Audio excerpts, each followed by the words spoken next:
bahasa yang dipakai sebaiknya seperti apa? Formal, casual, atau gaul? Nah, ini kalau terkait bahasa ini ya teman-teman, kita harus paham dulu siapa nih audiensnya kita, siapa nih penontonnya kita teman-teman. Jadi kita bisa mengatur bahasa seperti apa yang harus disampaikan ya. Nah, terutama kalau bicara bahasa yang mempengaruhi lainnya adalah gestur tubuh, intonasi, mimik wajah juga ya teman-teman ya. Nah, itu harus sesuai dengan konten yang akan kita sampaikan. Nah, kalau terkait intonasi, untuk anak muda nih teman-teman, kalau segmen audiensnya anak muda, teman-teman harus agak lebih santai. Intonasinya lebih cepat dan lebih fun gitu. Jadi biar dynamic, itu kalau karakter audiens penontonnya anak muda. Nah, pemilihan bahasanya kalau anak muda pakailah bahasa casual. Dan yang bahkan bisa bahasa gaul ya teman-teman ya.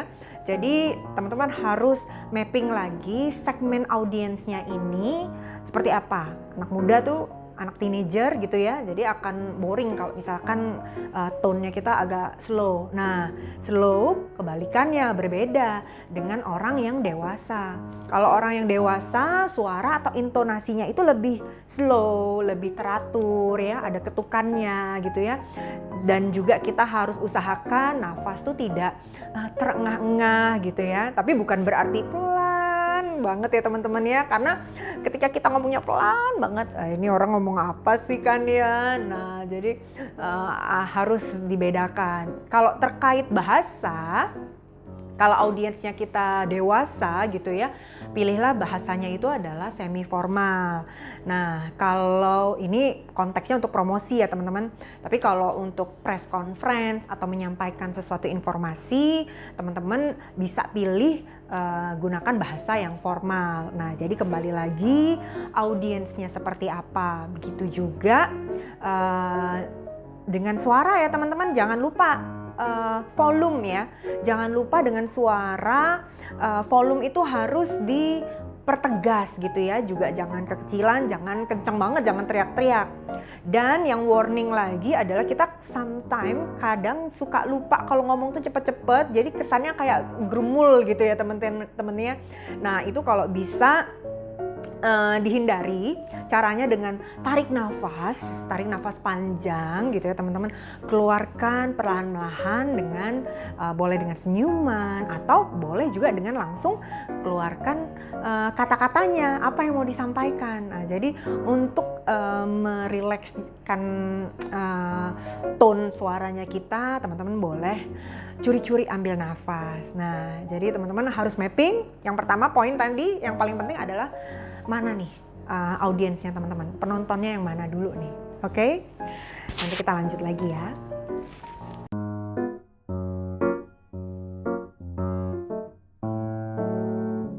Nah, tips tampil menarik, unik, dan punya ciri khas yang autentik.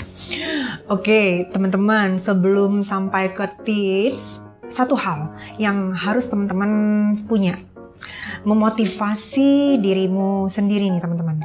Nah ya, keunikan dan menariknya video yang kita buat ini adalah ketika kita benar-benar paham kenapa sih video ini tuh penting buat orang lain. Apa sih yang mau kita sampaikan? Nah, di situ ada sisi kebaikan yang akan teman-teman berikan, sampaikan, informasikan kepada penonton.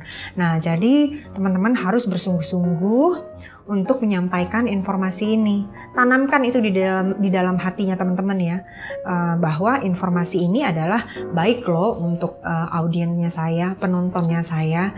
Nah, ketika kita sudah mendapatkan kepercayaan dari audiensnya kita ya teman-teman ya, itu jangan disia-siakan harapannya mereka. Jadi konten ataupun informasi yang akan kita sampaikan adalah yang memang benar-benar baik, bermanfaat, seperti itu ya teman-teman ya, sesuai dengan harapannya mereka. Nah, jadi motivasi terkuatnya kita adalah memberikan yang terbaik dan jauh lebih bermanfaat buat orang lain ya teman-teman, sehingga kita bisa mengeluarkan energi ataupun aura positif pada saat di depan kamera nih teman-teman. Nah, ketika hal itu sudah terjadi, persiapan matang itu sudah ada, pada saat inilah kita bisa menemukan autentik diri, ciri khasnya kita, ya, stylenya kita, itu akan keluar begitu aja teman-teman. Dan yang paling penting, itu akan membuat penontonnya kita nyaman dan penontonnya kita terbius gitu ya, dengan apa yang kita sampaikan. Nah, ketika kita punya autentik diri sendiri ini teman-teman, kita akan dengan mudah menyedot perhatian penonton. Kita juga bisa menginspirasi ya teman-teman ya. Kita juga akan jauh lebih mudah mempengaruhi untuk mengajak apa yang kita inginkan gitu. Dahsyat bahkan ya teman-teman. Nah, disitulah pentingnya kita. Yang paling penting adalah memotivasi diri sendiri, karena ciri khas itu akan lahir dengan sendirinya. Nah, pokoknya kalau sudah confident, cakep banget obrolannya, nah itu pasti autentiknya akan keluar sendiri. Nah, sekarang tipsnya, usahakan dalam setiap pembicaraan ataupun obrolan yang teman-teman hadirkan itu diselingin dengan senyuman ya. Jadi bahkan tertawa-tertawa tipis, jangan tertawa hahaha teriak-teriak juga ya teman. Tergantung kontennya seperti apa. Karena selain teman-teman akan jauh lebih rileks karena ada jeda ya untuk kita ambil nafas, karena juga perilaku tertawa itu membuat aura kita juga di mata audiens kita lebih positif. Mereka akan merasa lebih senang ya teman-teman ya, dan juga ikut tersenyum bahkan. Nah, ketika itu teman-teman sudah bisa membawa suasana yang menyenangkan. Nah, ini akan membuat teman-teman akan jauh lebih pede, akan jauh lebih berkarisma dalam berbicara di depan kamera ya teman-teman. Sometimes memang ini nggak mudah teman-teman, karena di saat bersamaan kita konsentrasi gitu ya dengan kontennya kita, tapi kita juga wajib untuk sela-sela untuk senyum, untuk ketawa, untuk rileks gitu ya. Nah, kembali pada prinsipnya teman-teman harus terus praktek, harus terus dicoba. Yakinkan motivasi ke dalam diri teman-teman bahwa apa yang teman-teman sampaikan ini adalah bermanfaat buat orang lain. Dengan begitu teman-teman akan punya power yang jauh lebih besar. Terima kasih, saya Indah Warsetio.